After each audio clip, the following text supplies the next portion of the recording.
What is up, you guys? Welcome back to the channel and welcome to another gruesome Get Ready With Me video. If this is your first time seeing my face, my name is Jessica, and in each of these videos I sit down here with you guys and we discuss a different true crime case whilst I put on some makeup. So if that sounds good to you, I'd say subscribe, stick around, and join me back here each week. If it doesn't sound like something you'd enjoy, but you still want the case details from today, I've got some links down in the description for you. But for those of you who are sticking around, let's go ahead and get into today's case.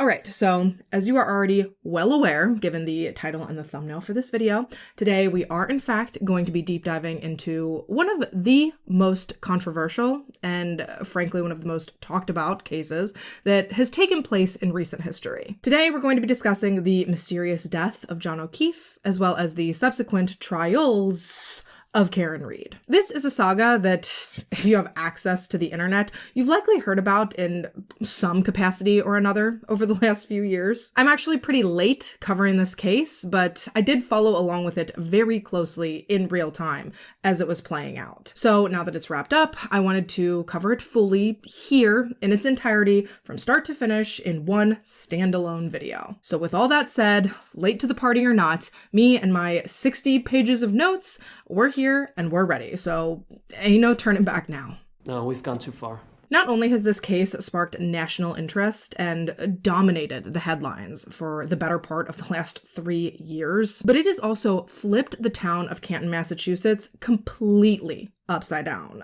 stirring up much more than just local outrage. From swirling allegations of a police cover-up to criticism of small-town politics to just unabashed finger-pointing straight at Canton's own boys in blue. As this case unfolded and more details emerged, most people couldn't help but to be left wondering, was this actually a tragic accident, or was this the result of something far more sinister? How exactly did this quiet, sleepy little suburb find itself at the center of this legal and ethical shitstorm? Well, lucky for you, that is precisely what we are here to discuss today.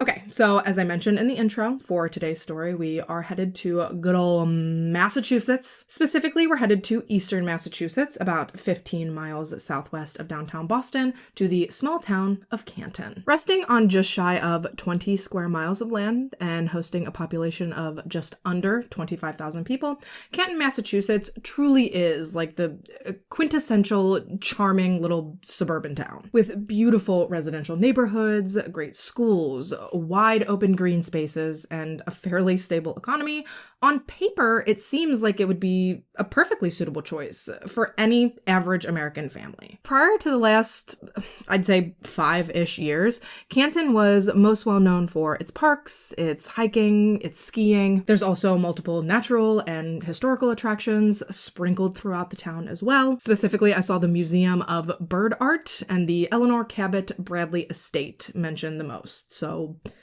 there's that. Sadly though, in recent years, all of these things that used to draw people to Canton, they have all been very much overshadowed by controversy and accusations of corruption, a blatant police misconduct. In particular, there have been 2 cases in recent years that have completely sullied the once glowing reputation of this small town. Those 2 cases are the case of Sandra Birchmore, which, spoiler alert, we're going to be covering next week, but even more so than that case, I would say that today's case has really taken the nation by storm and done a lot of the heavy lifting in turning Canton into a household name, and not in a good way. It was just after 6 a.m. on January 29th, 2022, when a very odd call came into the Norwood, Massachusetts 911 dispatch office. The caller was very calm. She was very matter-of-fact in stating that she needed police assistance at her location roughly 4 miles away. The location in question?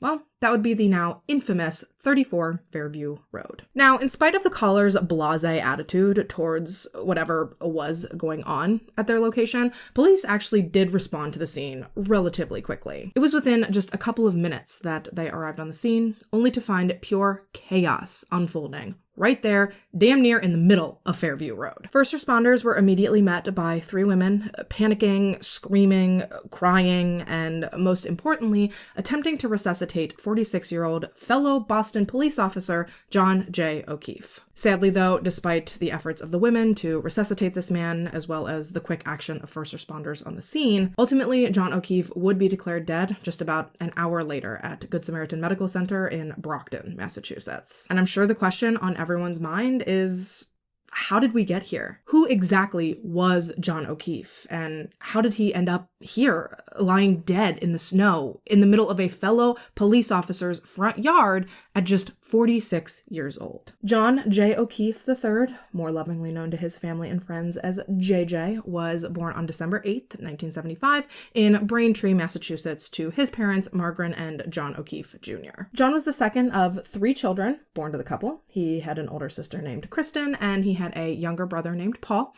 And from what I was able to gather, it seems as though the O'Keefe family was incredibly tight-knit. They were incredibly close, and to my knowledge, John grew up incredibly happy. Born and raised in Braintree, Massachusetts, located just about 20 miles outside of Canton, John graduated from Braintree High School in the mid-90s before he then moved on to attend Northeastern University. Following his stint at Northeastern, he then went on to attend the University of Massachusetts, where he would ultimately graduate with his master's degree in criminal justice before he then secured a job with the Boston Police Department. During a 2024 interview, when asked to describe his brother John, Paul O'Keefe, without hesitation, described him as generous and kind and loyal. The type of guy you could count on for literally anything. He was someone that was always willing to lend a helping hand, someone that never met a stranger, and someone that just had a really, really good heart. And if any one event in John and his family's lives proved his character, it would have had to have been the selflessness and the sacrifice and generosity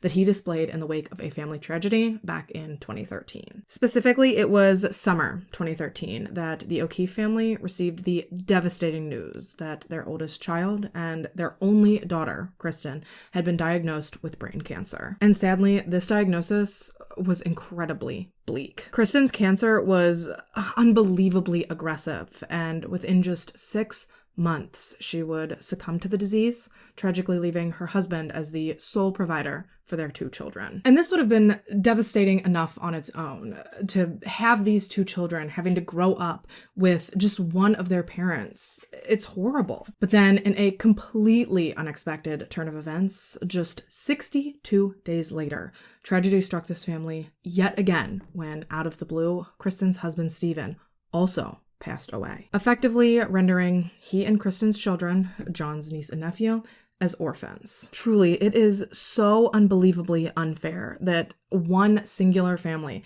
could be struck with 2 devastating back-to-back blows like this. I can't even begin to imagine what it must have been like for these poor children, having to go through these 2 heartbreaking losses within just 2 months of each other. It's completely incomprehensible to me. Now, initially, the family just kind of assumed that the logical solution would be for Paul and his wife to take the children in. You know, they're married, they're well established in their careers, they had their own children, so they were no strangers to parenting. However, while wrestling and struggling with the logistics of how this would work, John could see the weight that this was putting on his brother. So, rather than just sit back and let it ride, John instead decided that he would step in and he would take on the role of sole caretaker for these 2 children. Without a second thought, John was ready to give up his carefree bachelor lifestyle in exchange for basically becoming an overnight dad. And while some people might say that, that's just what you do for family, I'd be willing to bet that not every single child-free uncle in the world would be willing to overhaul their entire life like this, just in the blink of an eye. But that was just the type of guy that John was. Simply put, he was a good man who tried his best to always do the right thing. At the time our story takes place, John had been working as a Boston police officer for just about 16 years. By this point, he'd been raising his niece and nephew for 8 of those years, and he had been in a relationship with his girlfriend Karen Reed for 2. Karen, who was just shy of 42 at the time our story takes place, grew up in Taunton, Massachusetts. She was the second child born to her parents, William and Janet Reed. She attended Coyle and Cassidy Catholic High School in Taunton before then pursuing a bachelor's and a master's degree in finance at Bentley University. Up until today's story unfolded, Karen had been a financial analyst for Fidelity Investments for going on 15 years, in addition to having done some teaching back at her alma mater when she led a few finance courses at Bentley. Fast forwarding to 2022 though, although John and Karen had only been officially dating at that point for 2 years, the two of them had actually met much earlier. In fact, they'd even dated briefly in 2004, but the relationship was short-lived and they ended up breaking up before ultimately going their separate ways for the next almost 2 decades. It wasn't until 2020 that the two would reconnect and rekindle their relationship. Y'all remember 2020? All of us stuck inside going fucking crazy. People were dating on Zoom and baking hella bread and just joining MLMs left and right. Those were wild and wacky times, were they not? Home baking increased by 75%. Multi-level marketing companies saw almost a 15% increase in enrollment, and online dating increased by something like 700%, I think it was, at the peak of the pandemic. And obviously Karen and John rekindled their relationship right throughout that exact time frame. It started with just some casual chatting over Facebook, but before they knew it, they were smack dab in the middle of a whirlwind romance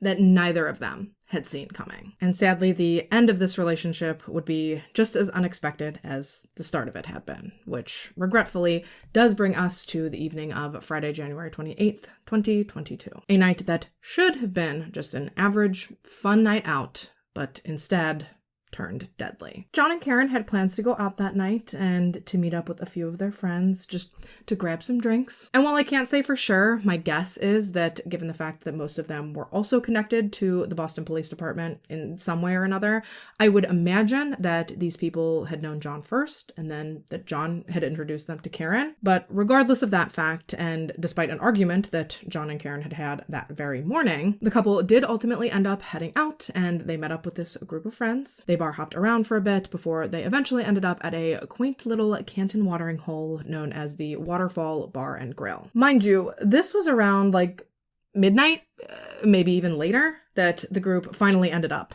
at this establishment. They had all had quite a few drinks by this point. They certainly were not sober, that much I can say with confidence, but buzzed, tipsy, drunk, what have you. As far as I am aware, everyone that was in attendance that night appeared to be having a decent time. They were having so much fun, in fact, that one of the women that was out with them that night, Jen McCabe, she ended up actually inviting everyone back to her sister Nicole Albert's house. I guess this was like an after party type situation. According to Karen, John was interested in going and checking out this after party, so the two of them got into her black Lexus SUV to make the 2-mile drive from the bar to the home on Fairview Road. Sidebar: the thought of all these cops just slamming back drinks at multiple different bars before then hopping behind the wheel and heading off to a house party? Bombastic side-eye.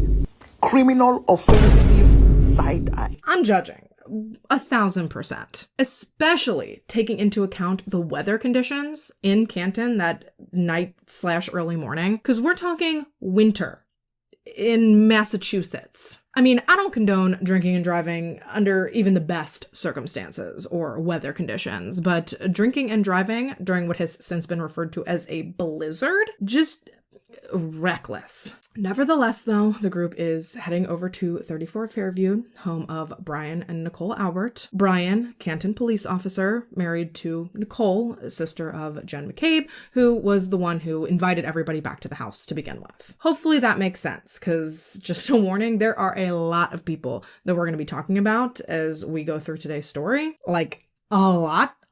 So I promise I will do my best to keep things as concise and as easy to follow as humanly possible. At any rate though, according to Karen, when she and John finally made it to 34 Fairview, Karen started to feel kind of uncomfortable at the thought of going in. You know, it's getting late. She doesn't know these people as well as her boyfriend does. So despite the invitation being extended to everyone, Karen, for whatever reason, all of a sudden was kind of feeling just a little bit weird about waltzing into these people's house. So John, I am assuming, being the one who knew these people better, he decided to go in first to suss things out, and then if everything was cool, he was going to come back out and grab Karen, right? Except Karen, and again, this is according to her version of events, she ended up sitting out there alone in the car for a lot longer than she anticipated she would be. She figured that John would be in and out, and then they'd either go back in together or they would head home together. So she's waiting, and she's waiting, and she's waiting, and she's waiting, and truthfully,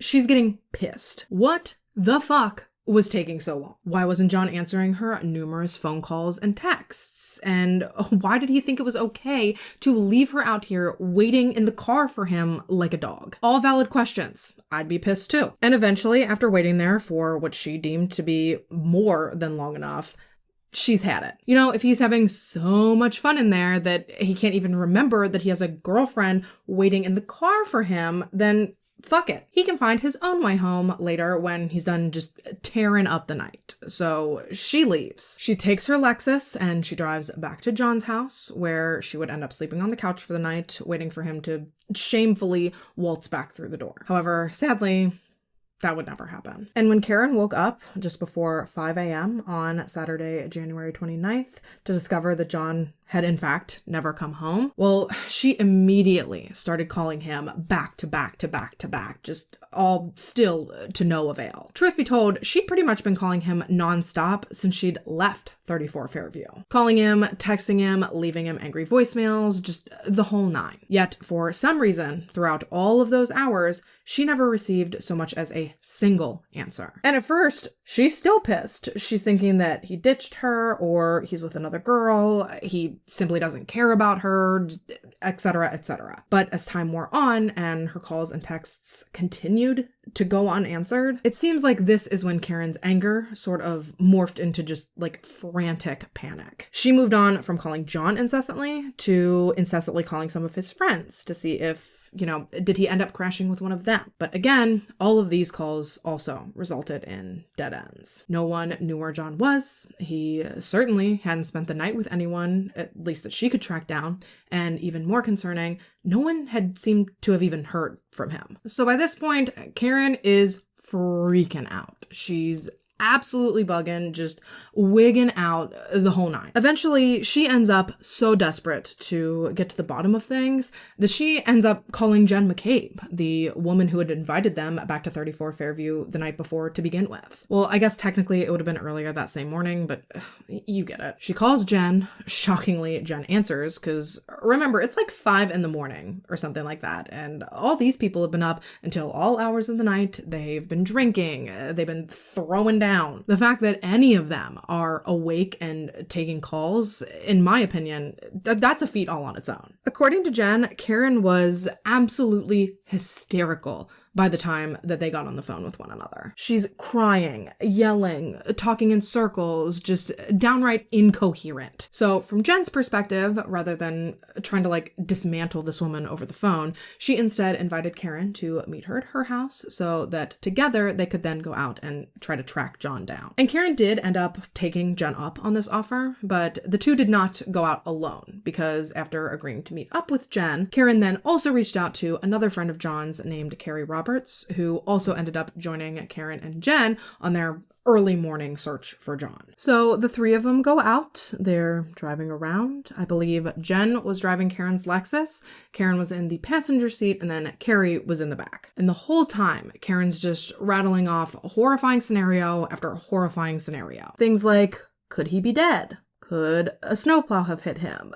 Could I have hit him? Just very clearly spiraling. Between the time she spent panicking at John's and all the phone calls and this search, it's creeping up on 6 a.m. at this point. The group drove a couple of different places in hopes of tracking him down. At one point, they even went back to his house, thinking that maybe he had come home and that Karen might have just somehow missed him. Unfortunately, that wasn't the case, but it would be a lot nicer if it had been, wouldn't it? But after having no luck tracking him down anywhere else, the trio then decided to head back to 34 Fairview, the last place that Karen had seen John. It was pretty much right at 6 a.m. that the group pulled down the street, and all of a sudden, Karen screamed out, "There he is," before she then hopped out of the car and took off sprinting down the road. According to Carrie and Jen, this took them by surprise because they hadn't seen him right away. Remember, it's dark, it's snowing, they're all hungover. I guess I don't know that Carrie was, but Karen and Jen sure were. So for Karen to have spotted John so quickly and so easily, so far away before either of them could,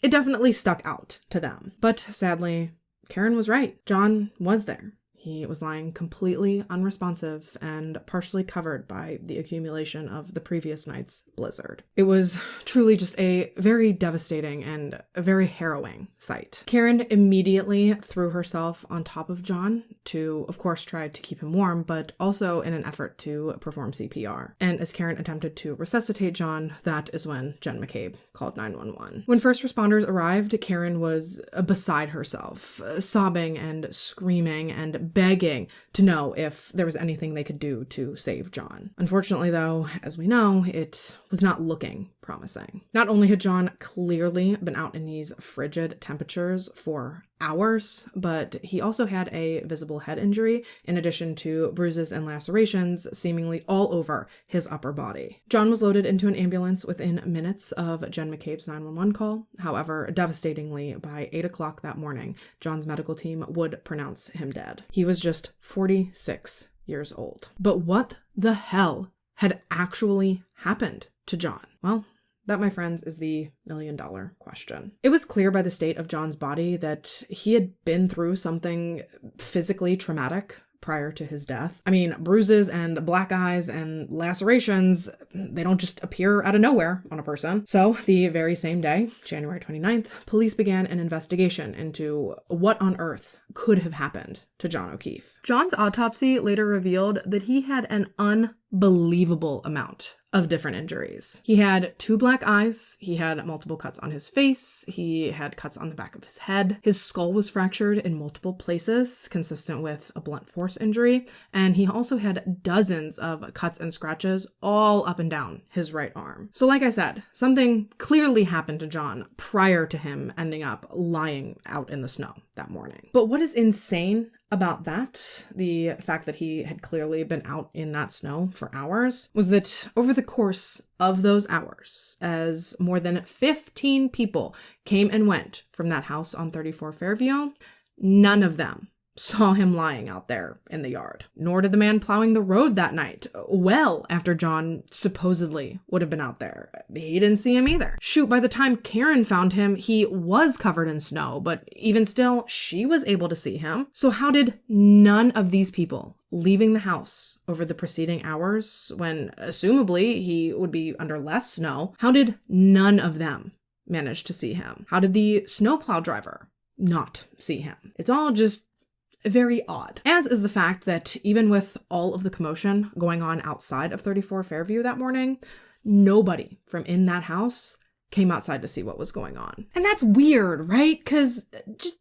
neighbors are nosy in general. At least that's my experience. You know, you get a cop car or an ambulance on the street and all of a sudden everybody's taking out their trash or washing their car or vacuuming the yard. Anything they can do to go outside and try to inconspicuously gawk, they guns to do it. But then, even putting that fact aside, I implore you to remember that Brian Albert was a cop. Shit is popping off outside his house, and this cop doesn't so much as step outside to see what's going on.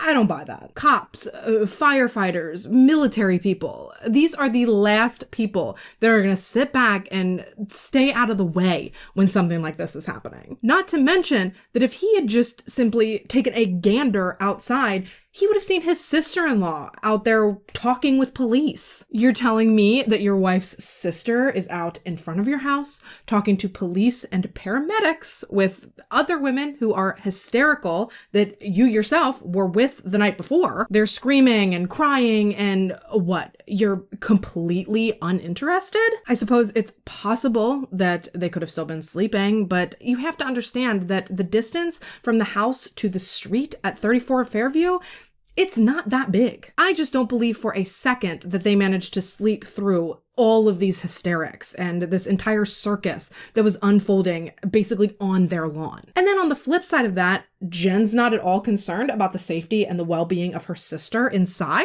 You find a dead man on your sister's lawn and you're not like, oh my God, is my sister okay? Or your friend is dead. You don't want your sister to lean on in a time of crisis. You don't want her support or her to be there with you during this time of unimaginable stress. My sister lives 15 hours away from me, and I will call that bitch about any minor inconvenience. So all of this is going on right outside your sister's house, and you're not going in to get her. That is crazy to me. It is also crazy to me that the fact that all of these people had been together, hanging out at bars and then at 34 Fairview, that didn't come up. Oh, what happened? A group of us were hanging out last night and then we came back here and blah, blah, blah, blah, blah, blah, and then we found him lying here. There's no way that some form of conversation about what had happened the night before did not come up. So that makes it even more confusing that no one made so much as even an effort to go and knock on the door or to talk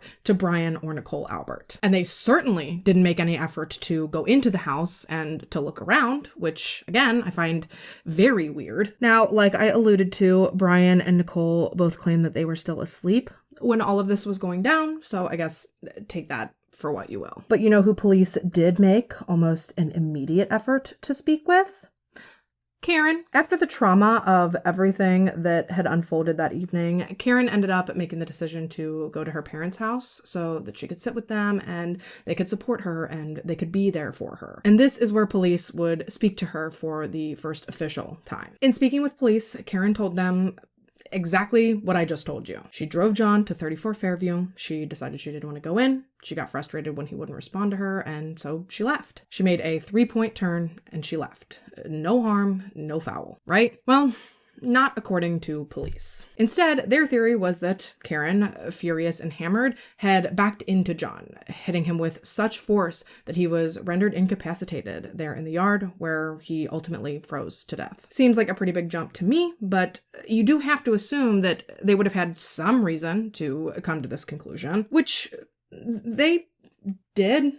Question mark. Basically, it was a combination of two things that brought them to this theory. One, in briefly examining Karen's Lexus SUV following John's death, police did discover damage to her rear passenger side taillight. And two, multiple people who spoke to police following John's death told police that after discovering John's body, Karen started screaming something along the lines of, I hit him, oh my God, I hit him. This, combined with the apparent tumultuous nature of her and John's relationship, suffice it to say, things weren't looking good for Karen. And so, just 3 days after John O'Keefe's tragic passing, on February 2nd, 2022, Karen Reed was arrested in relation to his death. She was charged with vehicular manslaughter, leaving the scene of an accident, and motor vehicle homicide. All charges she pled not guilty to before she was ultimately released pending her trial after successfully posting her $80,000 bail. Little did Karen know, though, that forking over $8,000 was going to be the easiest part of this whole process for her. Shit, it'd be the easiest part of the next 3.5 years for her. And that's because while Karen was busy preparing her defense, the Canton Police Department was busy creating a very interesting, I guess I'll say, case against her. Over the course of the next few weeks, police gathered numerous pieces of evidence. They spoke to dozens of different people, and they crafted quite a story of what they believed truly happened to John O'Keefe. And the man spearheading this investigation was Massachusetts State Police Trooper Michael D. Proctor. At the time our story takes place, Michael Proctor had been with the Massachusetts State Police for over a decade.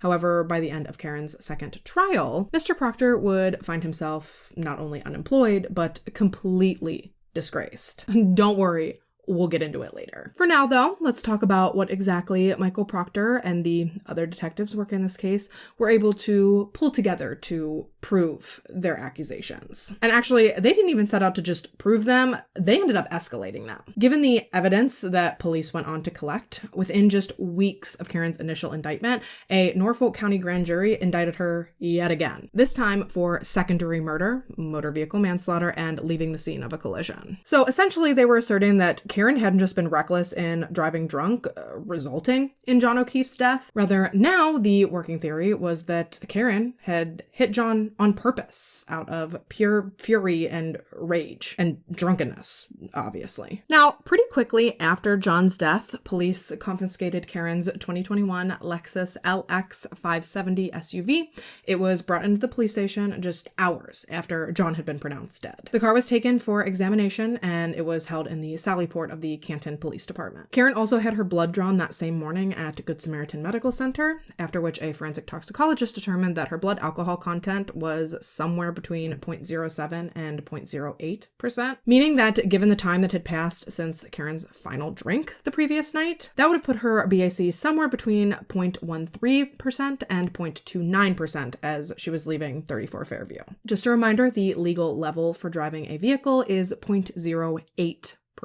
So Karen was just down to the legal limit at the time that her blood was taken after John was found. Back to 34 Fairview though, police also ultimately ended up finding pieces of Karen's broken taillight at the scene, very near where John had been found. They also found broken pieces of a cocktail glass in the snow, which after reviewing surveillance was determined to have been a glass that John had been carrying when he left the bar before they all made their way to 34 Fairview. So all of this, police believed, pieced together to create only one possible picture. John and Karen's relationship had turned toxic. According to John's niece, Karen and John had been fighting non-stop leading up to his death. So while from the outside looking in, Karen and John looked like they were madly, deeply, passionately, just head over heels in love with one another, despite even the security camera footage from the bars the night John died seeming to back up that they were deeply in love, huggy and touching all over one another. As police started to peel back these layers, things between John and Karen did not appear to be exactly what they had seemed. Over time, things got more and more intense, their arguments became more frequent, and tensions in the house really did begin to mount. There were accusations of infidelity,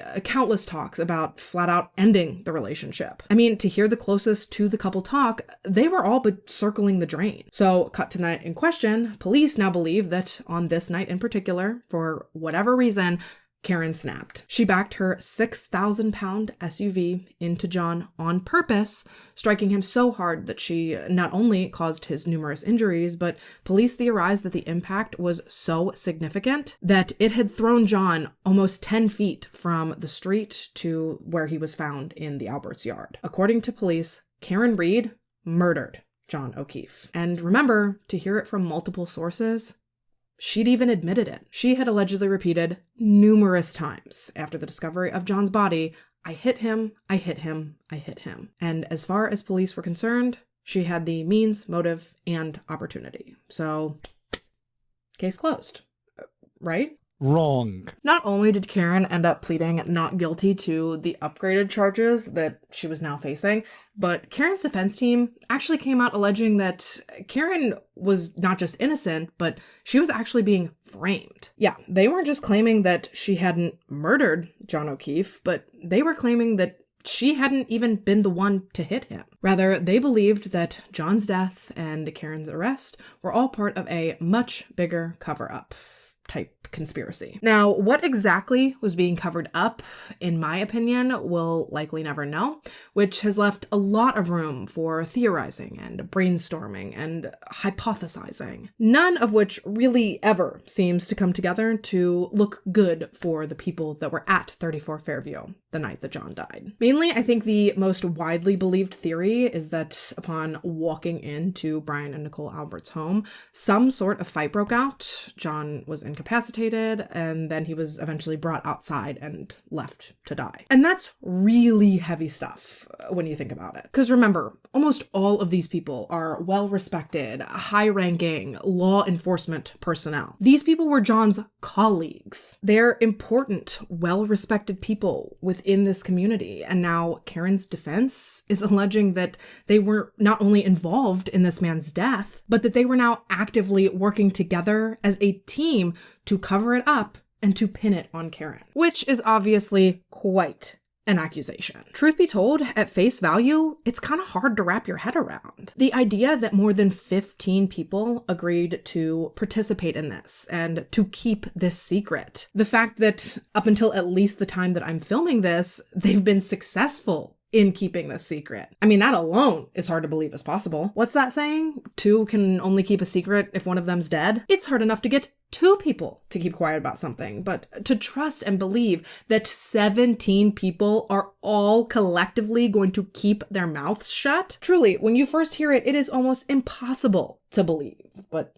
then when you hear the facts that the defense put forward, and when you see some of the glaring inconsistencies regarding this investigation, well, in my opinion, it starts to become a lot easier to believe. Karen's trial began on April 16th, 2024. It lasted for right around 11 weeks, and it was a doozy, to put it lightly. This case was, and still is, incredibly polarizing. Even today, years after John's death, and with Karen's case technically, officially resolved, the question of her guilt, it's still very divisive. However, as the defense presented its case in court, I certainly think that the number of people who supported Karen and who believed in her innocence, that number began to far exceed the number of people who truly thought that she was guilty. This case was a national phenomenon with, dare I say, the majority of people staunchly in support of Karen and of an acquittal. But before I really dive into the trial and exactly the defense that was put forward, I do just want to say that there is so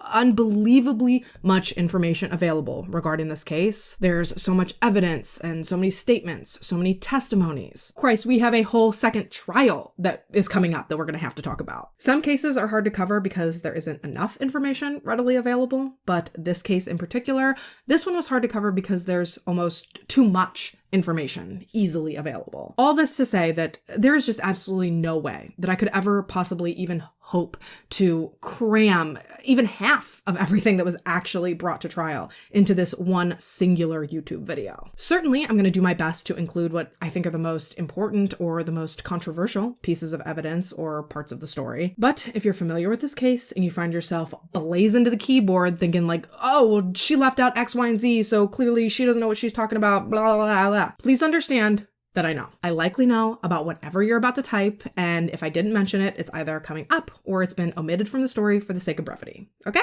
So let's start with the obvious. As far as Karen's intoxication level on the night that John O'Keefe died, there is no debate in saying she was 3 sheets to the wind. We know that. Nobody's arguing that. Despite how bad it looked for her, even her defense never tried to deny that fact. What they denied was that there was any correlation between Karen's drinking and John's death. Plus, let's not lose sight of the fact that damn near every single person that was at 34 Fairview that night had been drinking and driving in some capacity or another. So using that fact to say that it was more likely that Karen killed John rather than anyone else there that night, to me, that argument doesn't really hold a lot of weight. But something that is certainly compelling, at least at face value, is the fact that Karen's taillight was damaged. Like, that is an objective fact. And police did find broken pieces of plastic at the scene consistent with said taillight. Information that, when you first hear it, it definitely doesn't sound good,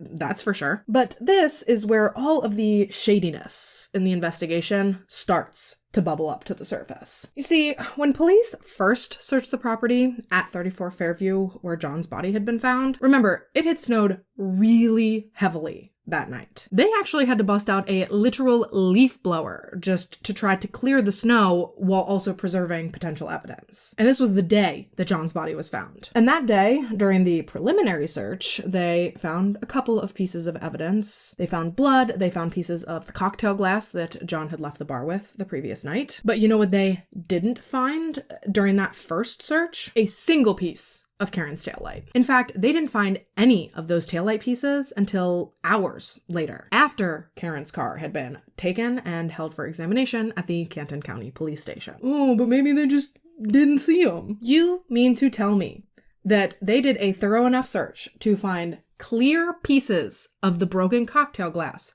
but they didn't find these blazing red taillight pieces. That's suspicious. Let's pretend that's true. At the very least, that insinuates that the investigation was sloppy. But worst case scenario, this chain of events leaves the door open for speculation that perhaps some pieces of Karen's taillight were collected from her vehicle while at the police department and then later placed at the scene of John's death. At least, that's what the defense was suggesting. Luckily for everyone involved, though, everything within a police station is heavily guarded and monitored and recorded, right? All they had to do was pull the surveillance video from the Sally Port at Canton PD, and they would be able to see definitively, one way or another, if Karen's vehicle had been tampered with. So, what did the tapes reveal? Well, frustratingly for the defense, when viewing the video, although you can see Michael Proctor, clear as day, in the Sally Port standing behind Karen's Lexus, at first glance, it appears as though he is standing behind the back driver's side taillight, not the passenger's.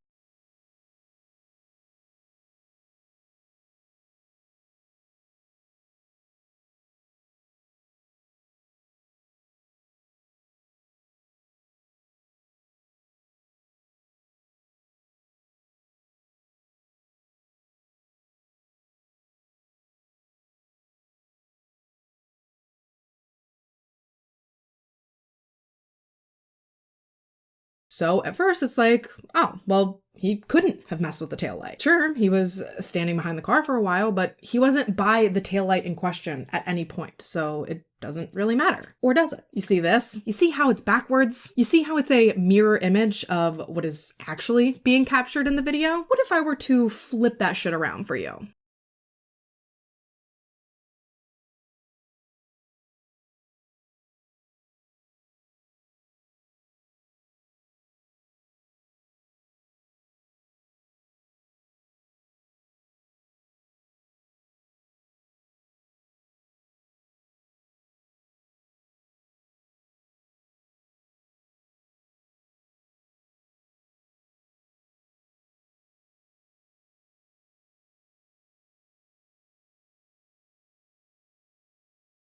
Where's old Mikey P standing now? Is he standing perhaps behind Karen's Lexus on the passenger side, right at the taillight in question? Well, ain't that some shit? And ain't it crazy that shortly after this video was taken, all of a sudden, they're finding no shortage of taillight pieces outside of 34 Fairview. Not to mention the inconsistencies in the fact that Proctor's own affidavit said that Karen's car was taken in at 5:30 p.m., when in actuality, it was later determined to have been taken in over an hour earlier, just before 4:15 p.m. So at first, it looked like there would have been only like 15 minutes between when Karen's car was first taken in and then the first piece of taillight was found. But the reality of the situation is that there's like a 90-minute window between when Karen's car was taken into the police station and then the first piece of taillight was found. And look, I'm not accusing anyone of anything, but if it walks like a duck and it quacks like a duck, then it sure does kind of look like Michael Proctor had the means and opportunity to plant that evidence. Now, when confronted by this, police claimed that the video was only inverted due to predetermined settings on the Sally Port cameras. Kind of like TikTok automatically mirrors your video after you record it. That's exactly what they're claiming happened. And they're saying that it's absolutely was not done on purpose in an effort to deceive or to mislead the investigation in any way. Right.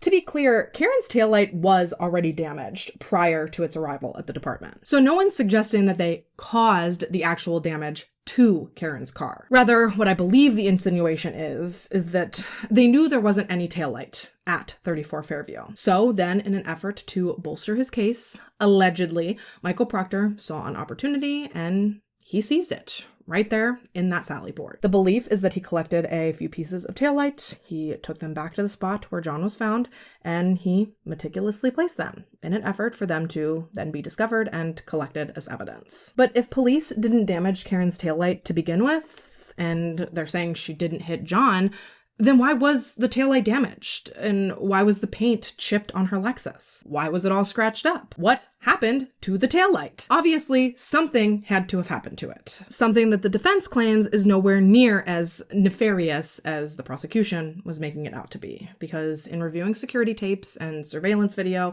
to establish a timeline of events, the defense stumbled onto something that appeared to perfectly explain what could have happened to Karen's taillight. Obviously, we know that Karen rushed out of John's house just after 5 in the morning. She was frantic, she was scared, she's probably still a little drunk, and clear as I am sitting in this chair talking to you right now, on those tapes, you can see that as Karen is backing up in John's driveway, she backs straight into his car. Point of impact being her rear passenger taillight. So as far as the defense is concerned, Karen cracked her taillight, scratched her bumper, and chipped her Lexus's paint when she backed into John's car, not into John. They claim then that the further damage and the loss of pieces of the taillight, Karen's team believes that all of that happened in the Sallyport of the Canton PD. Which begs the question, why would Michael Proctor, this otherwise well-respected state trooper, go to such lengths to allegedly help cover up a murder? Well, to protect his brothers in blue.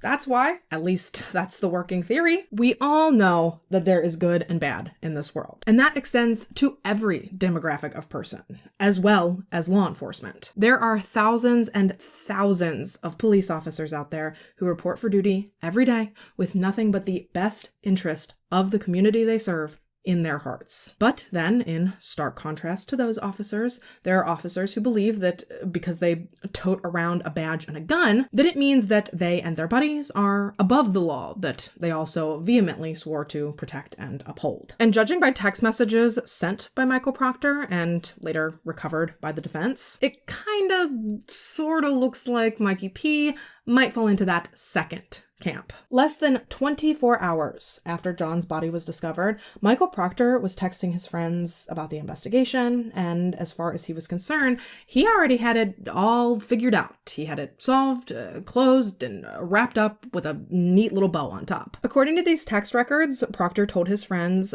definitively that Karen had hit John with her car, effectively, quote, waffling him, which is one of the most insensitive things I've ever heard. But don't worry, because it gets worse. Within these texts, Proctor also went on to say deplorable things about Karen, as well as going on to make obscene jokes about certain medical conditions that she suffered with. Within this same text thread, Michael referred to Karen as a babe with no ass, and he also called her a whack job cunt. He asserted that she was undoubtedly guilty, stating that there was, quote, zero chance she skates, as in she had no chance in getting away with apparently murdering John, which is pretty big talk less than 24 hours into any sort of investigation, let alone a potential murder investigation. But that wasn't all Proctor was sure of, because he was also 100% sure that Brian Albert wouldn't receive any flack, despite the fact that all of this took place outside of his home. And that's after he and a bunch of his friends drove home drunk from a bunch of bars. Nope. According to Proctor, that didn't matter, because when one of his friends stated that he thought the homeowner was gonna receive some shit,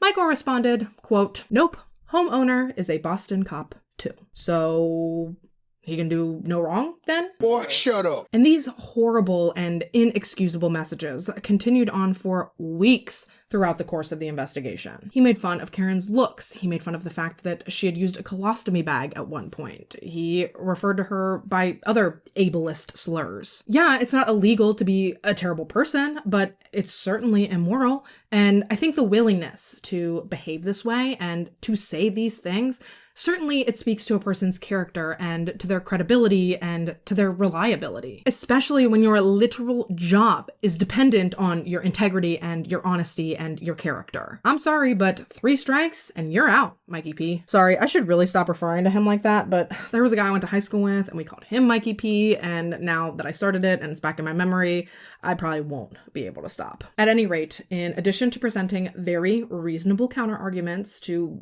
damn near everything the prosecution thought they had on Karen, the defense also brought up a few pieces of their own evidence that it didn't help the Commonwealth, that's for sure. From suspicious Google searches to suspicious phone calls to just downright questionable behavior exhibited by some of the key people that were at 34 Fairview the night that John died. In my opinion, I think the defense far surpassed the threshold of reasonable doubt with all of the stuff that I'm about to tell you. You're, of course, entitled to form your own opinion as to how you interpret what you're about to hear, but that's my stance. Starting with the Google searches. Well, Google search, singular. Jen McCabe's Google search, to be exact. You remember Jen McCabe. She was one of the ones who discovered John's body with Karen, the one who made the 911 call. Yeah, in an effort to build a case for Karen's defense, her team of attorneys looked into cell phone records that had been obtained for all of the partygoers that had been at 34 Fairview on the night in question. And while a lot of stuff stood out as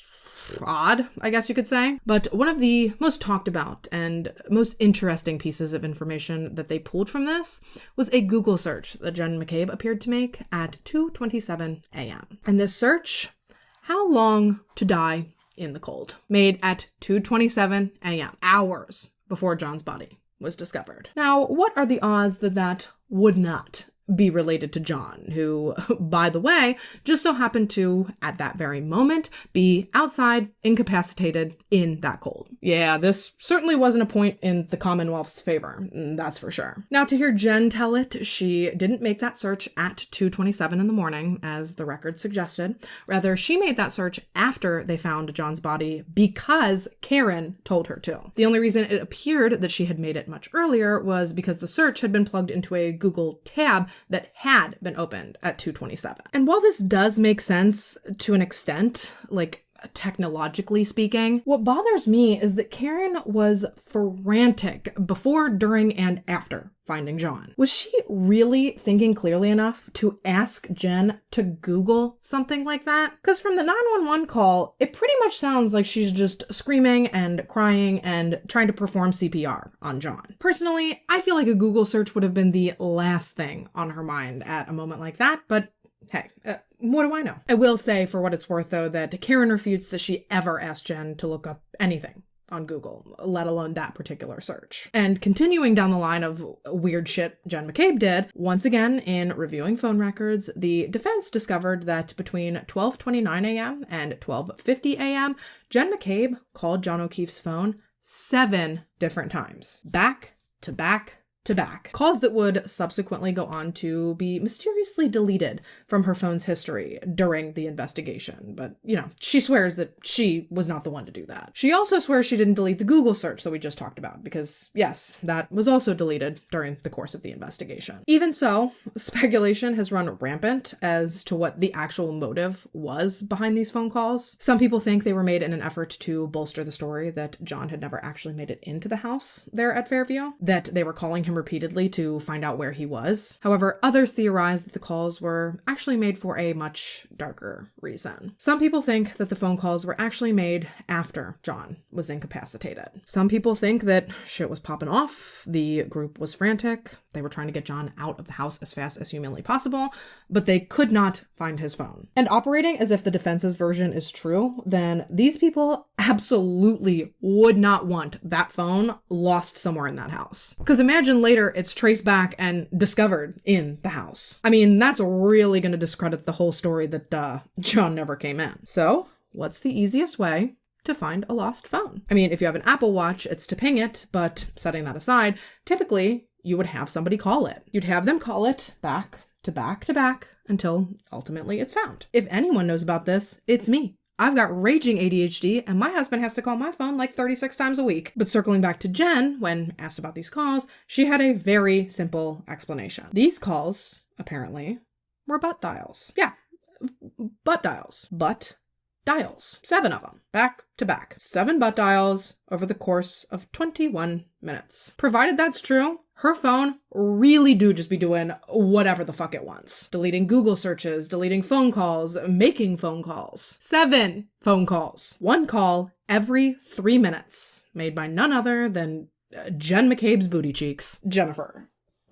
Can we be so fucking for real right now? I have not butt dialed someone in years. And I don't think I've ever butt dialed someone 7 times in a row. I'm sorry, but that is a weak ass excuse to try to explain all those phone calls. That alone makes me believe that they were trying to find his lost phone, because if they were calling him because he had never come in the house, then why wouldn't you just say that? Why would you instead make up this story? Because saying you were calling him to find out where he was is certainly a lot more believable than 7 back-to-back butt dials. Ooh, and girl, if you thought those 7 butt dials were hard to believe, buckle up. Because that was just the start of the butt dials that apparently took place that evening. Believe it or not, there were apparently 9 separate butt dials made within this singular group of people the night that John died. Yes, in addition to Jen's 7 butt dials, both Brian Albert and a man named Brian Higgins apparently butt dialed each other. Evidently, Brian Albert inadvertently called Brian Higgins at 2:22 a.m. That call lasted just 1 second,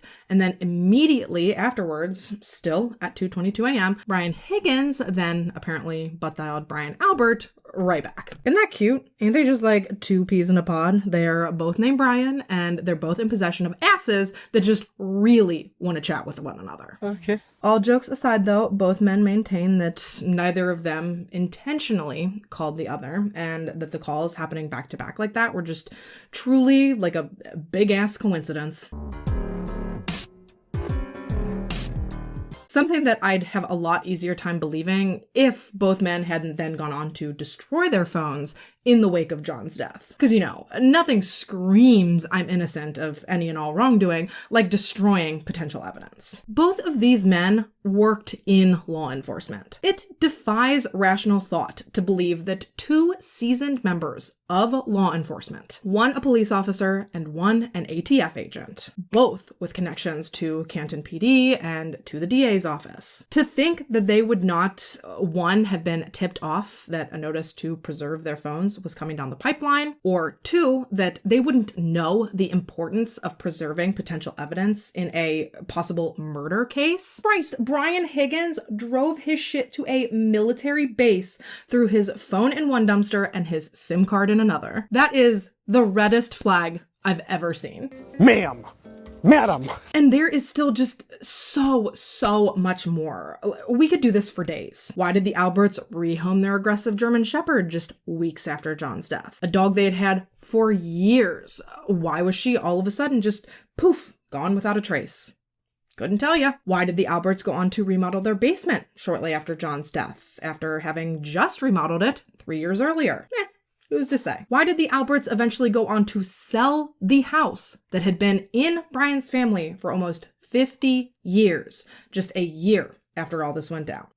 Your guess is as good as mine. Sure, the Commonwealth can say until they're blue in the face that John never went in that house, but from where I'm standing, it sure doesn't look like things went down that night the way that they're claiming it did either. And honestly, what we've gone over here today, we are just scratching the surface. Like I said, when all was said and done, Karen's first trial dragged on for 70-something days before closing arguments were presented on June 25th, 2024. Of course, the jurors were then excused for deliberations, and for the next 5 days, from sunup to sundown, these jurors painstakingly reviewed every piece of evidence, every piece of information, everything that they had been told over the preceding months. They combed over every statement, they discussed every eyewitness, they pored over the trial as a whole, detail by detail, again and again and again. And after those 5 days, when they finally returned with their decision, the moment that everyone had been waiting for, they were hung. No matter how hard they tried, these 12 individuals could not come to a unanimous decision regarding Karen's guilt or innocence. And therefore, because they were, quote, deeply divided by fundamental differences, a mistrial was ultimately officially declared. And after hearing this verdict, or I guess lack thereof, after hearing both the prosecution as well as the defense's arguments, and after seeing all the evidence and hearing from all the witnesses, people kind of thought that more than likely the state was not going to want to retry Karen. Because let's be real, in comparison to the defense's case, the state's case was pretty weak, at least in my opinion. But then, in yet another shocking turn of events, as far as this case is concerned, shortly after the mistrial was declared, the Norfolk District Attorney's Office publicly declared that, contrary to speculation, the Commonwealth actually had every intention to retry this case and to go after Karen a second time. Truthfully, people were shocked. They were appalled that the case was choosing to go through with yet another long and drawn out and expensive trial. Shoot, I think the first trial alone cost upwards, if not over, $1 million. But now, because they didn't get the outcome they wanted, they're going to do this whole thing all over again. I mean, it is one thing if there's like overwhelming support of trying a suspect again, or if your case is really strong. But this just felt, to a majority of people, like an incredibly frivolous use of resources. But what's even crazier than that, though, is that if it weren't for a misunderstanding within the first jury, the first trial, it wouldn't have been a mistrial at all. Unbeknownst to anyone, save for the 12 people in that deliberation room, Karen had been just a bee's dick away from being acquitted of murder the first time. Yeah, according to an interview with Court TV, all 12 jurors had managed to quickly and fairly easily agree that Karen was not guilty of murder. That was not where the, fundamental difference of opinions lied. The issue in the deliberation room, instead, was that the jurors did not realize that they could vote differently per each charge listed on the verdict slip. So rather than voting individually per count 1, count 2, count 3, so on and so forth, frustratingly, they were under the misguided belief that they needed to unanimously agree on one sweeping verdict of guilty or not guilty that would then cover all of the charges together. Meaning that had they asked the right questions, or had they just gained a little clarity on what was expected of them, Karen Reed, the O'Keeffes, the entire state of Massachusetts, they all could have been spared a second trial. But obviously that is not what ended up happening. It was involuntary manslaughter, by the way. That was the charge that I think the first jury was hung up on. I think it was the second charge listed on the verdict slip. Now, following Court TV airing this interview and people hearing how closely Karen truly came to an acquittal, Karen's team did try to fight the idea of having a second trial. They argued that retrying Karen would have violated her Fifth Amendment right. Basically, they were arguing that if Karen's first jury had unanimously come to the decision that she was not guilty of murder, trying her for the same crime again would constitute as double jeopardy. But because a verdict slip was never signed, an official verdict was never recorded. Therefore, the Supreme Court concluded that double jeopardy was not at play here, and that a retrial would actually not violate Karen's rights. And so, this past April, she and her defense team rolled up their sleeves and they prepared yet again to fight not just for Karen's reputation, but for Karen's freedom. Karen's second trial officially began on April 22nd, 2025,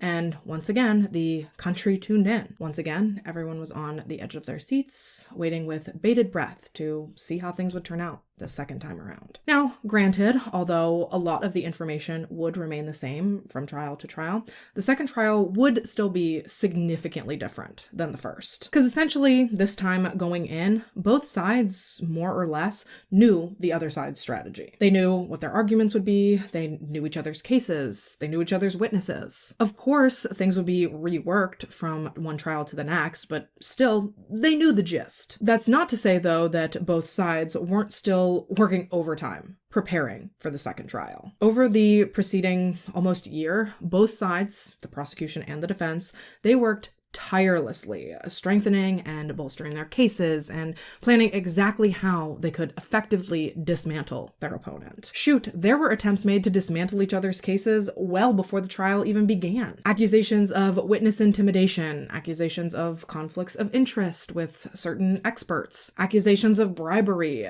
trying to get important testimonies barred from the trial. Judge Beverly even went so far as to place a 200-foot buffer zone around the courthouse to manage not just public access, but also to manage protests and demonstrations. Now, the official reasoning behind this ruling was that jurors from the first trial supposedly could hear the protesters outside cheering and just clamoring for Karen during their deliberations. However, while that's true, in my opinion, I think that the prosecution was throwing a fit, because I think these crowds of people in support of Karen, It was a clear, outright show to the country of just how ludicrous their case was. This immense public support for Karen was sort of a testament to how weak their arguments were. Not to mention, it was an outright display to the country of just how strong public support for Karen truly was. In fact, support for Karen was so strong that some of her most staunchly loyal supporters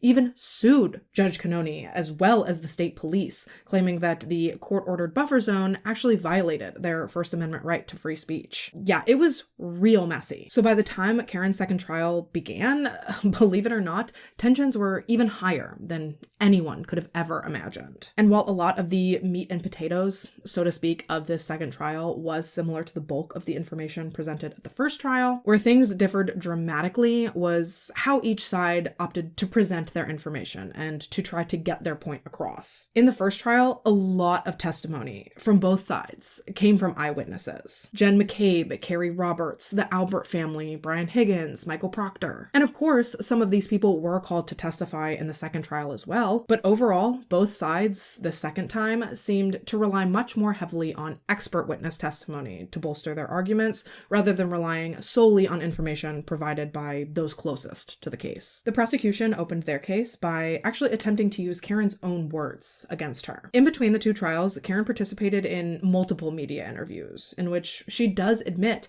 to having initially worried that perhaps she could have accidentally hit or injured John in some way that rendered him incapacitated, ultimately leading to his death. And the prosecution chose to play clips from these interviews for the jury in an effort to present to them that even Karen herself believes or believed at some point that she could have been to blame for John's death. However, where the issue lies with that, well, there's two issues, but the first one, like we talked about, Karen never explicitly stated that she did hit him. Rather, it always seems as though she asks, did I hit him or could I have hit him? So personally, I don't really think that these clips hit the way that the prosecution was hoping they would. And even if it came across as compelling at first, it was pretty easy for the defense to discredit these statements and to make the jury question the validity of them. You know, to question if they had ever really happened in the first place. Because sure, multiple people testified to the fact that Karen supposedly said, I hit him. However, in reviewing the interviews from the day that John was discovered, not a single one of these witnesses actually recounted that information in their first interviews. Christ, even Jen McCabe's own grand jury statement has her as hearing Karen ask, could I have hit him, rather than declaring that she had hit him. And even with multiple people claiming so much later to have heard Karen say, I hit him, no two witnesses claiming this can agree on the amount of times that Karen supposedly made this declaration. Was it 2? 3? 4? 0? Nobody knows because nobody can agree. Yet they are all so sure that however many times they heard Karen say this, that's the right number. But they can't all be right. So, like, who's full of shit? Are they all full of shit? They can't all be remembering perfectly, but remembering differently. So I guess it's up to your interpretation. Once the prosecution was finished with their opening statements, it was time for the defense to step up. And in my opinion, I think they came out of the gate a lot stronger. They took their opening statement as an opportunity to not only drag the investigation through the mud by putting Michael Proctor on blast, but they also introduced what I'd call the hinge point of their defense, which was the belief that despite what the prosecution was claiming, John had never been hit by a vehicle at all. Even the Commonwealth's own medical examiner, because she could not identify a specific impact site, she refused to rule John's death as a homicide. And if she couldn't determine John's death as such, how could the state expect the jury to do so? Of course, the obvious answer was based on the evidence that they were going to present, but the problem with that was that all of this evidence,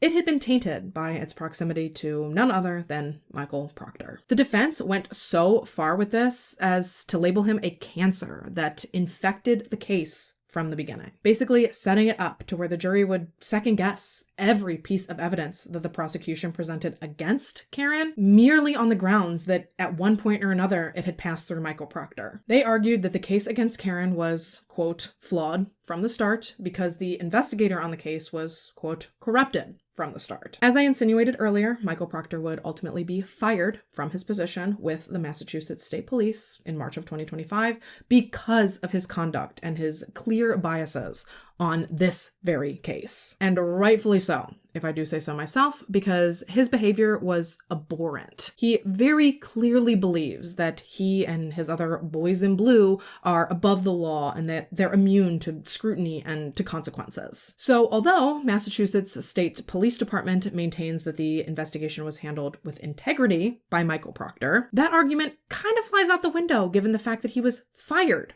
for the way he handled this case. And to hammer that point home, the defense would later pose the question to the jurors that if Michael Proctor was fired for his blatant bias, that if the Massachusetts State Police as a whole couldn't trust him, then how could the jury possibly trust him with this investigation, with the verdict, and ultimately with Karen Reed's life? And honestly, that's a fair question. Then coupling that with the fact that this entire investigation as a whole seems like it was just a whisper away from being straight out of a Three Stooges episode, from evidence being collected in red Solo cups, to lack of crime scene preservation, to lack of evidence preservation, to the fact that some of the quote-unquote key witnesses weren't even interviewed until a year and a half after John's death. Truth be told, with as sloppy as this investigation seems to have been run, I can't believe they got this case to trial once, let alone twice. At any rate though, like I said, the prosecution came out swinging a lot harder than the defense this second time, at least in my opinion. Now, as far as the second trial is concerned, I am mostly going to focus on what the most impactful expert witnesses had to say, what they testified to, and what the takeaways were from their testimonies. Obviously, so many people testified that weren't expert witnesses, and we will cover some of that information in a little bit, but for now,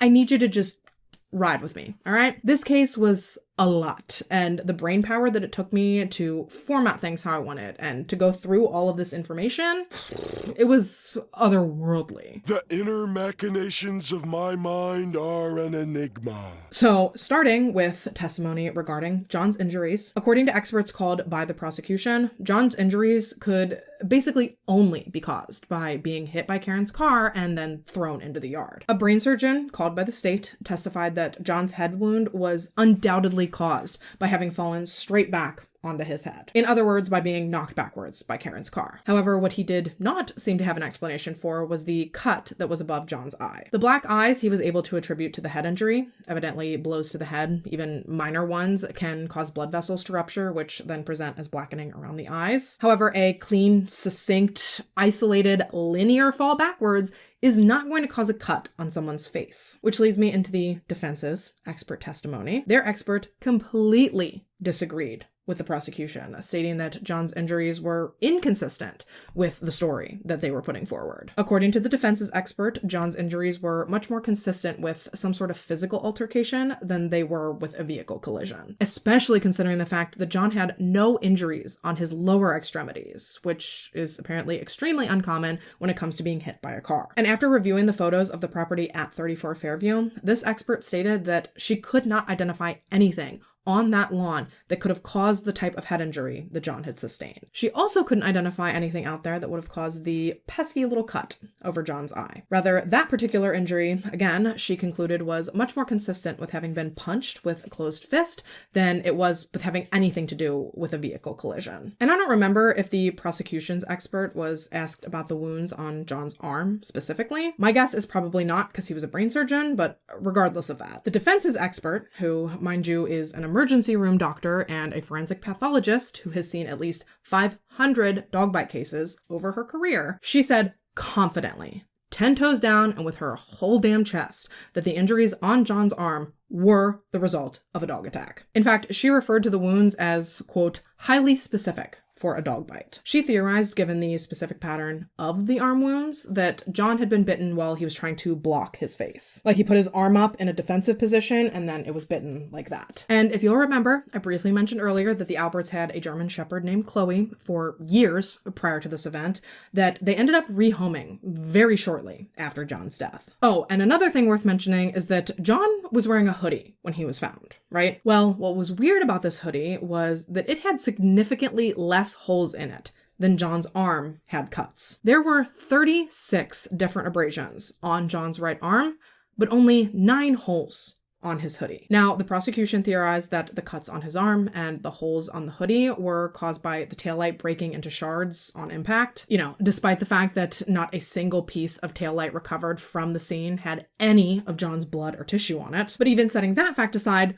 wouldn't you think that if John was injured while wearing the hoodie, he would have had a similar number of cuts on his arm as he had holes in his hoodie sleeve? Plus, some of the holes on John's hoodie weren't even necessarily cuts like you might expect from a shard of glass. That was another thing that the defense's expert testified to, was that she was fairly certain that the holes in John's hoodie had come from punctures rather than from cuts. And what did she think that these punctures were from? A canine tooth. So there's some food for thought, as is the fact that the prosecution wanted people to believe that John was struck hard enough by a 6,000-pound vehicle to be thrown 7 feet from the road into the Albert's yard. Yet he didn't sustain so much as even a fracture, let alone a full-on break. I mean, I'm no doctor and I'm no scientist, so I'm not going to say that that's not possible, but I am going to say that as a layman, it doesn't sound probable. But moving on from John's injuries, another interesting battle of the experts were the cell phone analysts. According to the prosecution's expert, given the information and the data pulled from John's phone activity, he never made it in to 34 Fairview. I guess this was based on location and movement data. However, on cross-examination, when directly questioned regarding the 84 steps that John's phone says he took towards the house that night, prior to his cell phone activity ceasing, the prosecution's expert did eventually submit to the fact that it was at least possible that John could have entered the home that night. And of course, the defense's argument was that obviously John had made it into the house that night, and that that's where whatever happened to him happened. Their experts in creating a timeline believe that certain timestamps of activity on John's phone were most certainly made after Karen's vehicle had registered her backing up to leave 34 Fairview. And obviously, if John was using his phone after Karen had completed her backup maneuver to head back to his house, that would mean that she could not have hit him, nor could she have been the one to cause his injuries. The prosecution, on the other hand, they had a whole ass other thing conjured up to try to bolster their case. For one of their expert witnesses, they called what seemed to be a very qualified and well-seasoned, well-respected expert to the stand to testify why, according to cell phone data and to vehicle data, Karen had absolutely hit John with her car. This man presented an entire PowerPoint presentation explaining how he painstakingly jumped through hoops on motherfucking hoops to sync up Karen's vehicle activity to John's phone activity to create a timeline. And given the data that he was able to extract and the comparisons that he was able to make, he said with confidence that John's phone activity had ceased completely 30 seconds before Karen's backup maneuver. And while his testimony was arguably more detailed than the prosecution's, and while it came across as extremely compelling up front, it kind of lost a lot of credibility when everybody found out that this expert didn't actually have most of the credentials that he claimed to have to support why people should believe anything that he had to say. Bachelor's degree? Never matter. And then, if that wasn't bad enough, it also came out that this timeline that this man had so painstakingly worked on, that he was so sure was ironclad, it was off by 24 hours. On every single slide that this man had put forward, he had the dates of when specific things had happened as having happened a complete day off. Don't get me wrong.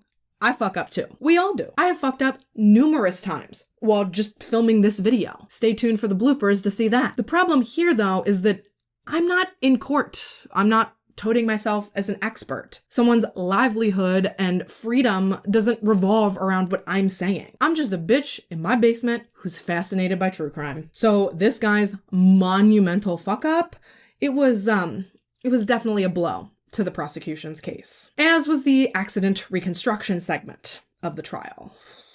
Woof. Full disclosure, there were issues brought up from both sets of experts, but I'll let you decide whose testimony was more completely fucking ridiculous. Now, the defense, they chose to call in a team of experts from a company called ARCA, and according to their website, their engineering teams are comprised of a wide range of technical disciplines, such as biomechanics, accident reconstruction, crashworthiness, failure analysis, human factors, premises liability, and fire and explosion. They use cutting-edge technology and software during their investigations and their research, which enables them to identify and to analyze the facts of the case or of a claim in an expedited and cost-effective manner. All of this combined allows their experts to prepare comprehensive reports of their final findings. And their findings, as far as Karen's case, they were interesting, to say the least. First and foremost, when trying to recreate the damage that Karen's Lexus had sustained, the ARCA team developed a testing strategy to see if, perhaps, could it have been caused by something other than Karen backing into John? Specifically, they wanted to see whether or not throwing a cocktail glass, like the one that John had been carrying that night, at Karen's taillight could have possibly caused that damage. And as it would turn out, when thrown at a speed of 35 miles per hour, the damage caused by the glass was almost identical to the damage found to be done to Karen's taillight. The team also recreated the supposed collision by using Karen's make and model vehicle and a crash dummy consistent with John's build. They simulated the accident at various different speeds, multiple different times, taking numerous different combinations of variables into consideration. And their conclusion? When all was said and done, the ARCA experts determined that neither the damage to Karen's vehicle nor John's injuries were consistent with a pedestrian collision. No matter how they positioned the dummy or the dummy's arm, all of their tests unequivocally showed the damage to the taillight as well as the damage to the crash test dummy's arm. All of it was completely inconsistent with the story that the prosecution was trying to put forward. Their testimony, as well as the presentation of their tests, was incredibly compelling and incredibly impactful. And that was a real shame for the prosecution because the defense actually went second and they completely blew the prosecution's accident reconstruction out of the fucking water. The prosecution, their expert, all he did was slap some blue paint on the back of a Lexus and he had it back into his pre-positioned arm at 2 miles an hour, using the blue paint as a means to visually represent the damage that was done to John's arm and to prove that it was in fact consistent with making contact with Karen's vehicle. Yeah, imagine doing this in front of a courtroom and thinking that you just ate that shit up, only to then be followed by ARCA, who went on to reduce the prosecution's experiment to, quote, only showing that it was possible for John's arm and the tail line to align to the same height. Are you not ashamed of yourself?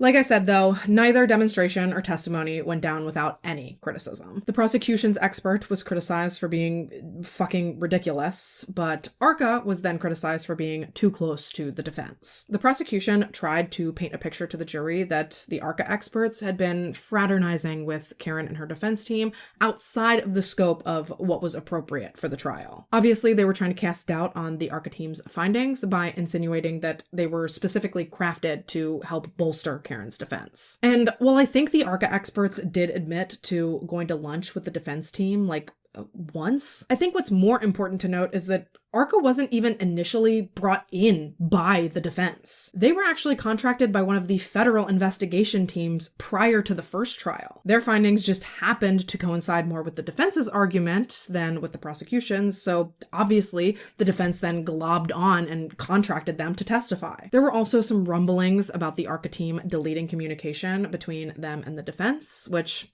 I guess did really ruffle the prosecution's feathers, which honestly is fucking rich considering Brian Higgins and Brian Albert destroying their phones during the investigation, and Jen McCabe allegedly deleting fucking anything and everything off her phone. But yeah, sure, get on these guys for wiping communication at the end of an investigation. Something that they assert was nothing more than standard practice. And listen, if the police mirroring their Sallyport video is supposed to be believable as standard practice, then I think it's more than reasonable to believe that this consulting firm wouldn't want their communication systems all bogged down with old contracts. Again, I'd be more apt to see where the prosecution was coming from if half of their damn witness pool hadn't been called out for doing the same thing on their own devices. Calling ARCA out as being shady while you're trying to explain away your witnesses doing the exact same thing, in my opinion, that was not a good look. But perhaps the most egregious thing that happened during the second trial came when Special Prosecutor Hank Brennan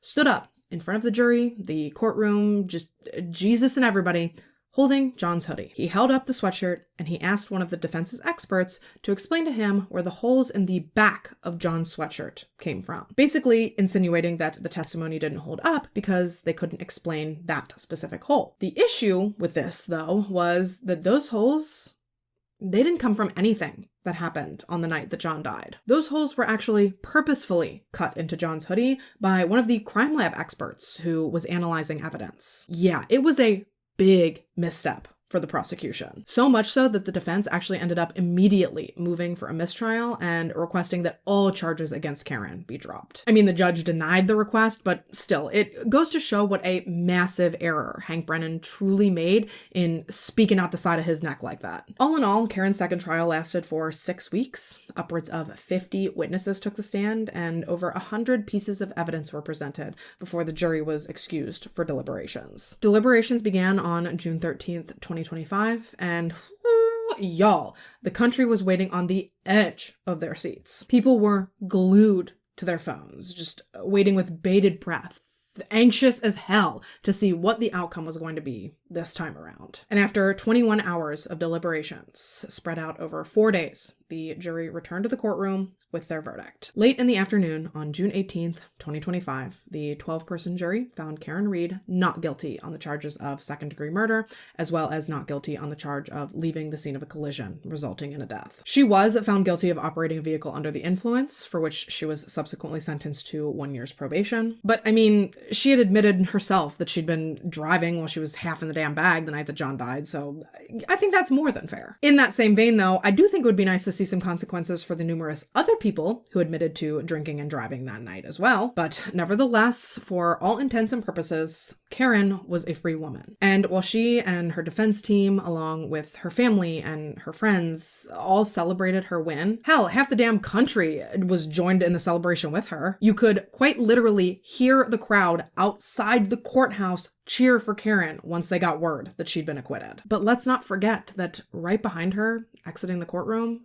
was John's family. They were still hurting, they were still mourning, and they were still left without any answers and without any justice. And like I said at the beginning, sadly, I have a sinking feeling that this is probably where things are gonna stay. I wish it wasn't like this, but I just don't see anyone pursuing anything further in this investigation. I don't see anyone going after anyone else that was at 34 Fairview the night John died. Sadly, I think the O'Keeffe's chance at justice dissipated long before Karen's trial or her retrial even began. That said, though, just because Karen was acquitted and nothing else seems to be in the works as far as John's death investigation, that's not to say that speculation and theories have ceased to circulate.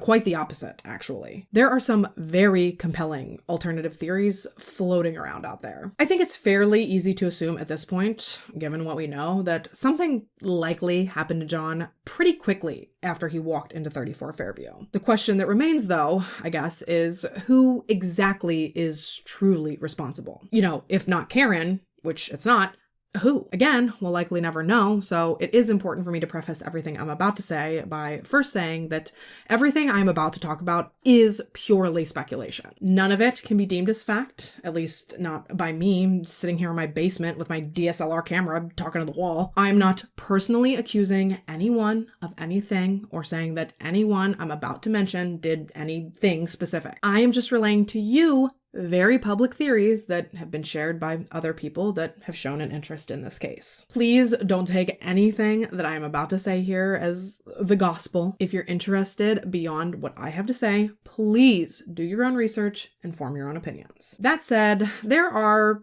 I'd say, 3 popular theories of what happened at 34 Fairview that evening that people seem to continuously come back to. There is the Colin Albert theory, the Brian Higgins theory, and the Brian Albert theory. I know all these fucking names, man. Don't worry, I promise. We're almost done. Starting with the Brian Albert theory. I don't think that there is much detail to this theory other than the fact that Brian Albert was kind of known to be a dick. He was supposedly mouthy and rude and even sometimes physical with people after a long night of throwing back drinks. So were words exchanged between him and John? Did those words eventually turn into a physical altercation? Did the Albert's German Shepherd Chloe at some point jump in to try to protect her owner? Supposedly, Chloe was known to be kind of aggressive. The Alberts actually typically kept her away from anyone who visited the house. So was that how John got what were believed to be all of these dog bites on his arm? Is that why the Alberts rehomed Chloe shortly after John's death? Is that why they renovated their basement following John's death, even though they had just renovated it very shortly before? Is that why they ended up selling and moving away from 34 Fairview shortly after all of this happened? A house that, if you'll remember, had been in Brian Albert's family for like 50 years before this. Of course, I don't have answers to these questions, but I certainly think that they're all valid. And honestly, I think the Brian Higgins story is more or less the same. During the investigation into John's death, text messages were uncovered that showed somewhat of a flirtatious relationship between Karen and Brian Higgins. A flirtmance, if you will, that very much overlapped with her and John's relationship. And some of those text messages even make it seem as though the two of them, like they might have done some hunching on at least one occasion. So was that the catalyst? When John got to 34 Fairview, did something happen between the two of them? Did John confront Brian Higgins, or was Brian Higgins maybe jealous? Did he say something out of pocket? Did things then get physical? Is that why Chloe potentially got involved? Is that why she got rehomed and the basement got renovated and the house eventually got sold? To clarify, I don't personally think that anyone that night planned for any of this to happen. I don't think this was like a premeditated situation. You know, if things really did go down in any of the ways that are laid out in these theories, were all of these people just drunk and frantic? Did they think that trying to cover this up was better than just calling for help? Were they worried about their own careers or their reputations? Because as we'll hear in next week's video, the Canton police were already under heavy scrutiny for Sandra Birchmore's death investigation. So were they afraid to further sully the department's name? And then by the time they were clear-headed enough to realize what they had done, was it just too late? Had they already taken things too far? Personally, I don't think anyone that night intended to frame Karen either. I think the goal was to make it look like John had been so drunk that he had passed out in the yard, hit his head, and froze to death. Just a tragic and unfortunate accident. But then I think the circumstances in which Karen found him, coupled with her wondering out loud if she could have possibly been responsible, unfortunately, it ended up sticking and it gained traction until it ultimately snowballed into something far greater than I think any of them ever imagined it would have. The story kind of spun itself in a way, and then they were all forced to go along with it, you know, lest they give themselves up instead. Because even Michael Proctor thought that John had been injured in a fight at first. He told one of his friends that he thought that Brian Albert had beat John up. But of course, because the Alberts were so widely connected to so many important people, they were barely even questioned at first. I don't know. Honestly, at this point, with what we've seen thus far and with what we'll see next week with Sandra Birchmore's case, fucking anything is really possible with these people. And that leads me to the third and probably the most widely believed theory of what truly happened to John that night. And that is the Colin Albert theory. This is actually such a widely believed theory that Karen's defense team wanted to use it in her trial as a means of introducing reasonable doubt, as if they needed more. However, ultimately, Judge Canoni barred the defense from insinuating third-party culpability in the way of Colin Albert because apparently there was insufficient evidence against him. Basically, though, what people think happened is that, Colin Albert, Brian Albert's nephew, allegedly, word on the street is that he might have been selling drugs. So he's selling blow. John O'Keefe finds out. He starts looking into him. Colin then finds out that he's being investigated. The two cross paths at the house that night. One thing leads to another, and a fight breaks out.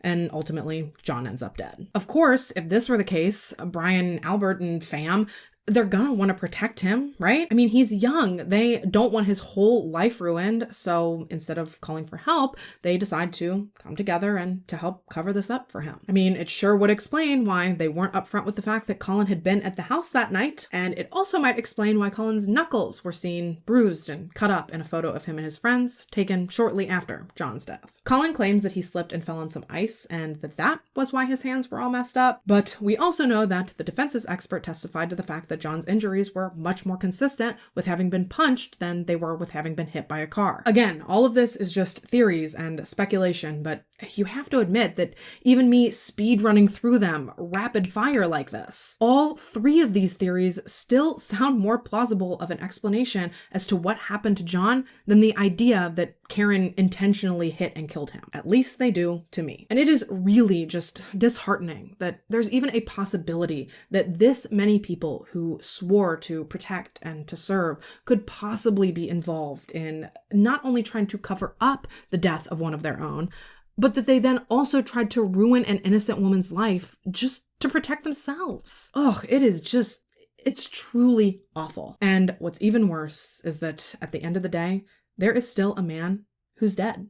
There's a family who is grieving. There are children who, for the third time in their short lives, they have tragically lost an important parental figure. I can't even begin to imagine what they're all feeling in the wake of all of this. At one point, there was a GoFundMe set up for the children. I believe it raised just shy of $400,000, which will, of course, financially help get them through. But God, I can't even imagine the mental toll that what these children have been through has taken on them. The trauma that they've endured and the lifelong struggles that could possibly be ahead of them as a result of all of this. It is just so unbelievably devastating. And honestly, I wish I had a more positive note to end on, but unfortunately, I don't. So with that, you guys, we are about wrapped for today. Rest in peace to poor John. Regardless of whatever truly happened, this poor man still went out for an innocent evening with his friends and his girlfriend, and he never made it home. He died alone and probably scared. He was hurting and helpless, and he was likely just abandoned and left to suffer. He never got to say goodbye to his family. He never got to say goodbye to his friends. He never got to see his niece and nephew grow up. I know people are thrilled that Karen got off, and don't get me wrong, I am too. But I do think that the way that this investigation was handled and the sensation that Karen's trials became, I think it's really overshadowed John's death, and it's really taken precedence to a lot of people over what his family is going through. And I find that to be really upsetting. I cannot imagine how it must feel to be John's mother, to be his brother, his niece, his nephew. Sure, they staunchly believe in Karen's guilt, which I obviously disagree with. But I do have to imagine that it is hard for them to see her being so celebrated in the media and to see her almost become a celebrity. And that's not to say that she's doing anything wrong, because of course she had every right to fight for herself and to fight for her freedom and to fight to expose the truth of what happened to John. I don't know. At this point, I'm just talking in circles. I just feel so bad for John and for Karen and for John's family. I think I feel the most bad for his niece and his nephew. This one is just, it's so conflicting, and I can see why it got so polarizing in the media and why it has become the sensation and the spectacle that it has. So yeah, please let me know your thoughts on this case in the comments down below. As always, I thank you so much for taking the time to watch this video and to listen to this story. If you have a case or a topic you'd like to see me cover, please fill out the case submission form that I have linked in the description. And if by chance you're interested in anything about today's makeup, I will also make sure to have all of the links and information for the products I used today listed down there as well. If you haven't already and you'd like to, go ahead and subscribe to my channel. I have been putting out videos every 10 days. However, my plan is to upload my next video covering Sandra Birchmore's case 10 days from today, the day you're seeing this. So that would be, I think, August 3rd. I want to upload that. Then I want to take a week off to catch back up from a recent vacation I went on. And then I want to come back with weekly uploads as of Monday, August 18th. Now, that is subject to change because Lord knows life really do just be pelting me with curveballs, but for now, that is my plan. With all that said though, if you turn on your post notifications, you'll always be notified when I do post, and you'll always be sure to catch me back here in my next one. Until then though, stay safe and have a good week. Bye. To criticism of small town politics. Okay. Hello? Can I get a damn brush? So the two of them got into her black Excess less UV. Yeah. To 34 Verifio and a gun that they and their from suspicious. Whoa. From suspicious. Am I all right? Now, as far as this after Karen had completed her backup maneuver, spread out over 4 days, the jury returned